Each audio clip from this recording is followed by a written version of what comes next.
क्या शानदार 24 घंटे रहे ना।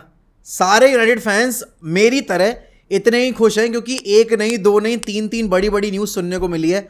और देखो, सीधी साफ बात ही है, जब आप किसी एक फुटबॉल क्लब को फॉलो करना शुरू करते हो ना, तो उसका हर एक मोमेंट आपके दिन भर के मूड को डिसाइड कर सकता है, शेप कर सकता है। और यहाँ पर जैसी शुरुआत हुई थी ना ट्रांसफर मार्केट की, कि लिवरपूल ये प्लेयर साइन कर रही है, वो प्लेयर साइन कर रही है, वहाँ पर सिटी ने ट्रेबल जीत लिया, उसका सरदर्द। आर्सेनल आपकी डेक्लन राइस साइन करके लाई, हावर्ड साइन करके लाई, टिम्बर साइन करके ले आई। तो यहाँ पर हम अपने आप में दिख रहे थे यार, कह रहे थे कि यार देखो, मेसन माउंट के केस में हम पिछले 1.5 महीने से अपना टाइम वेस्ट कर रहे हैं, लेकिन मेसन माउंट की डील अभी तक फाइनलाइज नहीं हो पाई है।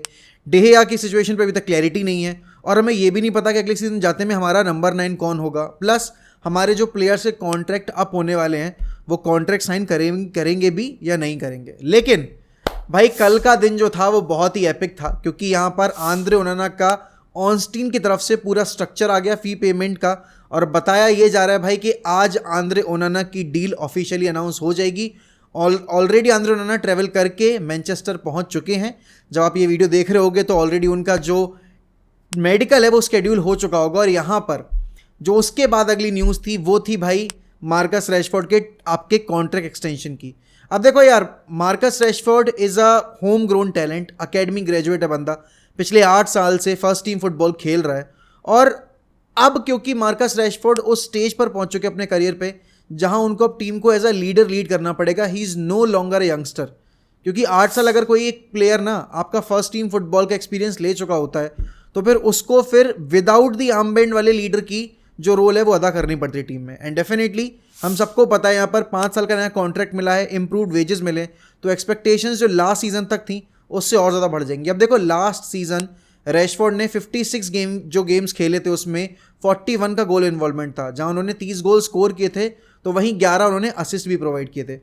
अब यूनाइटेड जो लास्ट सीजन जहां फिनिश करके आई, जहां पर उन्होंने कैराबाओ कप जीता, हमने एफए कप का फाइनल खेला, हम यूरोपा लीग में भी डीप तक गए, ऑल्दो हम जीत नहीं पाए वो कॉम्पिटिशन, और यूनाइटेड ने यहाँ पर टॉप 4 सिक्योर किया। अब इसके बाद जब अगला लेवल हम एम कर रहे हैं तो वो क्या होगा? टॉप 3 के बाद टॉप 2 के लिए जगह बनाना प्रीमियर लीग में, एंड चैंपियंस लीग में आप क्योंकि वापस आए तो चैंपियंस लीग में एटलीस्ट जाकर क्वार्टर फाइनल्स तो खेलना ही खेलना। और उसके अलावा कप कॉम्पिटिशन्स में जैसे लास्ट सीजन आपने दोनों कप फाइनल्स खेले थे, इस साल भी वही टारगेट होगा और दोनों कप फाइनल्स जीतने का टारगेट होगा। तो फिर ऐसे में कौन से वो प्लेयर्स होंगे जो रिस्पॉन्सिबिलिटी लेंगे या फिर जिनको रिस्पॉन्सिबिलिटी लेनी चाहिए? तो उनमें आपका एक नाम अब मार्कस रैशफोर्ड का भी ऐड होगा। और ये बहुत टाइम हो चुका है इस बात को कि जहां पर हम मार्कस रैशफोर्ड को हर बार प्रोटेक्ट कर लेते थे। अब देखो, अगर टेन हैग आपको नया कॉन्ट्रैक्ट दे रहा है तो फैन बेस की एक्सपेक्टेशंस आपसे बढ़ चुकी हैं, मैनेजर की एक्सपेक्टेशंस आपसे बढ़ चुकी हैं, और आपने जो लास्ट ईयर करके दिखाया है लास्ट सीजन में, उससे एक चीज़ का तो आपको पता चल गया कि रैशफोर्ड में टैलेंट बहुत ज़्यादा है, उसकी सीलिंग बहुत हाई है, बट वो जो डेडिकेशन है ना वो कहीं ना कहीं गायब हो जाता है हर ऑल्टरनेट ईयर। हमने देखा था कि जब रैशफोर्ड ने 21 गोल स्कोर किए थे अंडर ओले गुनार सोल्शायर, फिर उसके अगले 2 सीज़न वो आकर बहुत स्ट्रगल किए थे। और कुछ ऐसा ही डर अभी भी, मैं अगर सही बताऊं तो बीइंग अ यूनाइटेड फैन, मुझे इसी चीज़ का डर है कि यार रैशफोर्ड वो बंदा क्या बन पाएगा जो कि लीड कर पाएगा टीम को, जैसे कि एक टाइम पर रूनी किया करते थे, आपके रोनाल्डो करते थे, आपके बाकी जो प्लेयर्स थे वो क्या करते थे। क्या रैशफोर्ड में वो कैरेक्टर है? फिर बात आती है यार कि रैशफोर्ड ने इतनी यंग एज में जब अपना डेब्यू किया था तो बहुत अर्ली सीन पे ब्रेक हुआ था, एंड वहाँ से जो रैशफोर्ड की एक फ़ैन फॉलोइंग ग्रो की है ना, उसका मेन रीज़न ये है कि रैशफोर्ड ने भले ही पैचेस में परफॉर्म किया है, लेकिन बड़े मैचेस में रैशफोर्ड ने स्टूड अप किया है। और यहाँ पर वही एक रीज़न है क्यों टेन हैग इतना ज़्यादा भरोसा कर रहे हैं। अब देखो, रैशफोर्ड की तरफ से मेन गोल्स आए थे हमारे, लेकिन ऐसा नहीं है कि रैशफोर्ड के सिर्फ होने से हमारी टीम जो है वो बहुत अच्छा परफॉर्म कर रही थी। लास्ट ईयर कंसिस्टेंसी की अगर बात की जाए तो रैशफोर्ड की कंसिस्टेंसी मिसिंग थी। जब बड़े गेम्स की बात आई प्रीमियर लीग में एंड ऑफ द सीजन आते आते, तब रैशफोर्ड का जो गोल स्कोरिंग फॉर्म था वो गायब हो गया था। तो इस साल रैशफोर्ड को वो चीज़ अपनी सुधारनी पड़ेगी, एंड कंसिस्टेंसी मेंटेन करनी पड़ेगी, क्योंकि अगर आप एक लीडर बनना चाहते हो, अगर आप एक ग्रेट प्लेयर बनना चाहते हो, तो आपको फिर वो चीज़ें रिपीट करनी पड़ेंगी, रेप्लिकेट करनी पड़ेंगी जो आपसे पहले खेले जो हैं उस पोजीशन में उन्होंने कर रखी हैं। और यहाँ पर अगर आप अपने भी कंपटीशन में अगर बात करो, जो आपके इंग्लैंड इंटरनेशनल प्लेयर्स हैं वो किस लेवल परफॉर्म कर रहे हैं, जैसे अगर आप बात करो यहाँ पर हैरी केन की कंसिस्टेंसी के मामले में, आई डोंट थिंक कि इंग्लिश प्रीमियर लीग में इंग्लिश प्लेयर्स में हैरी केन का कोई तोड़ है। और इवन अगर आप वर्ल्ड फुटबॉल में बात करोगे तो Harry Kane is among the one of the most consistent players अपनी पोजीशन पर। तो रैशफोर्ड से कुछ ऐसी कंसिस्टेंसी की उम्मीद है। एंड डेफिनेटली भाई देखो, ओनाना की डील, मेसन माउंट की डील और आपके यहाँ पर जो कॉन्ट्रैक्ट सिचुएशन थी रैशफोर्ड की, उसको सॉल्व कर एरिक टेन हैग ने एक चीज़ क्लियर कर दी है कि अभी तक जो भी हम पिछले इतने सालों में गलतियां करते आए थे वो इस सीज़न में नहीं होने वाली हैं। और देखो सिर्फ इतना ही नहीं है, अब यहाँ पर क्योंकि आपने ये 3 चीज़ें सिक्योर कर ली हैं, आपका अगला टारगेट है नंबर 9 की साइनिंग। अब सीधी सिंपल सी बात यह है कि जब ओनाना की डील यहाँ पर अनाउंस की थी आपके फैब्रिजो रोमानो, उन्होंने क्लियरली बोल दिया था कि अगला टारगेट यूनाइटेड के रडार पर जो है वो है रैसमस हॉयलैंड।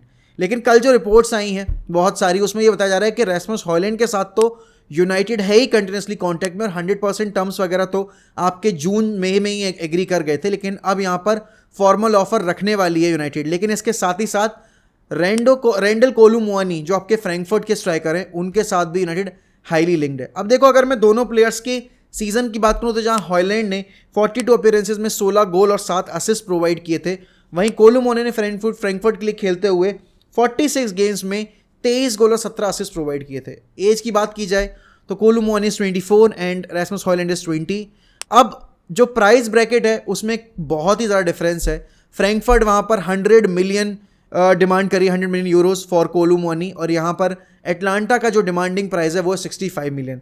बताइए जरा कि यूनाइटेड अराउंड 55 to 60 मिलियन में ये डील पूरी करने की कोशिश करेगी एंड प्रोबेबली शायद एटलांटा इस चीज़ पर एग्री कर भी जाए अगर वो अच्छे बोनसेस, रियलिस्टिक अप्रोचेबल बोनसेस जो होंगे, अचीवेबल बोनस जो होंगे, अगर देती है यूनाइटेड तो।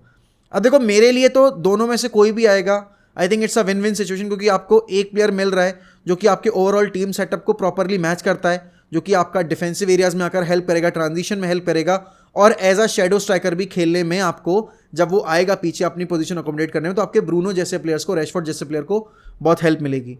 वहीं दूसरी तरफ रेंडल कोलुमुआनी जैसा प्लेयर है जो कि अगर आप बात करो तो एम्बापे का सेम प्रोफाइल का प्लेयर है, और यहाँ पर एक प्रूवन गोल स्कोरर, वैसे प्रूवन तो नहीं बोल सकता मैं, बट हाँ एक लीथल गोल स्कोरर है, तो वो अगर आता है क्लब में तो भी यूनाइटेड को बहुत ज़्यादा बेनिफिट मिलेगा।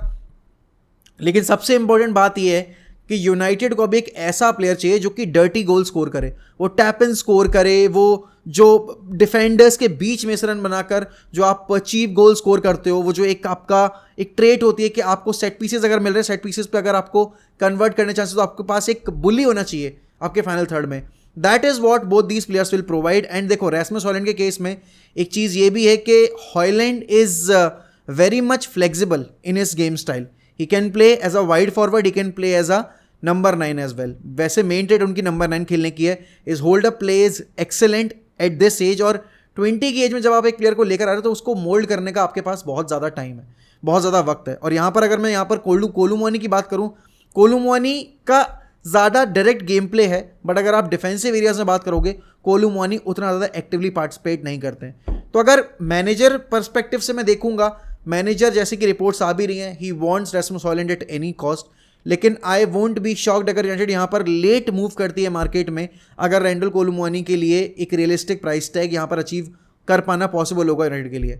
तो लेट्स सी क्या होता है क्या नहीं होता है। लेकिन हाँ, honestly this is my personal opinion कि मैंने ग्लेजर्स के अंडर 17 सीज़न देखे हैं, लेकिन this is the only season जहाँ पर यूनाइटेड थोड़ा दिमाग से काम ले रही है। मैं अगर आप अपॉइंटमेंट्स की बात करो, अगर आप साइनिंग्स की बात करो, कॉन्ट्रैक्ट नेगोशिएशंस की बात करो, और इसी में कहीं ना कहीं आपको ये अंदाज़ा भी समझ में आ रहा है, और आपको जो ब्लूमबर्ग वगैरह की रिपोर्ट है उससे ये पता भी लग रहा है कि यूनाइटेड की जो मैनेजेरियल के साथ साथ आपकी जो बाकी बैकरूम स्टाफ की पोजीशन है वो काफ़ी स्ट्रांग है, क्योंकि यहाँ पर बिना मैनेजर के और आपको बिना यहाँ पर आपके बैकरूम स्टाफ की अनुमति के किसी भी प्लेयर को नया कॉन्ट्रैक्ट नहीं दिया जा रहा। और इसके साथ ही साथ यहाँ पर ब्लूमबर्ग की रिपोर्ट की माने तो ग्लेजर्स बहुत जल्द ही अनाउंस कर सकते हैं कि वो क्लब छोड़ के जाने वाले हैं या नहीं जाने वाले हैं। अगर आप बजट की बात करोगे, अगर आप पूरे स्ट्रक्चर की बात करोगे, तो ये किसी भी तौर पर ग्लेजर्स के अंडर वाली विंडो तो नहीं लग रही। कहीं ना कहीं बैक ऑफ द माइंड मेरे तो यही चल रहा है कि जो आपके ओनरशिप की सिचुएशन है वो ऑलरेडी बैक ऑफ द मतलब behind the curtains sort out हो चुकी है, बस एक ऑफिशियल अनाउंसमेंट आना बाकी है।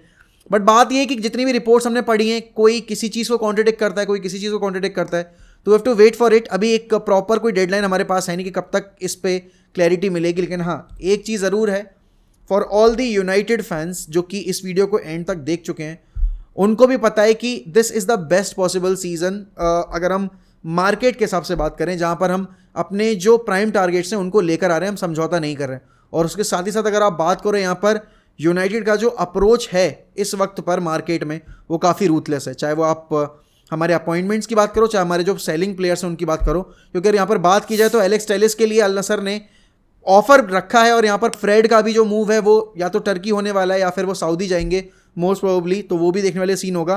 अब हमें देखना ये कि हमें डॉनी वेंडबीक के साथ, स्कॉट मैकटोमने के साथ और यहाँ पर हैरी मैग्वायर और मार्शल के साथ क्या करना है और क्या नहीं करना है, बट वो तो हम डिस्कस कर ही लेंगे। अगर आपको वीडियो पसंद आई हो तो प्लीज़ लाइक करिएगा, अपने ओपिनियंस कमेंट सेक्शन में बताना ज़रूर मत भूलिएगा, और इसके साथ ही साथ अगर आप चैनल पर नए हैं तो सब्सक्राइब करना मत भूलिएगा। मिलते हैं अगली वीडियो में, तब तक good bye, take care, sayonara.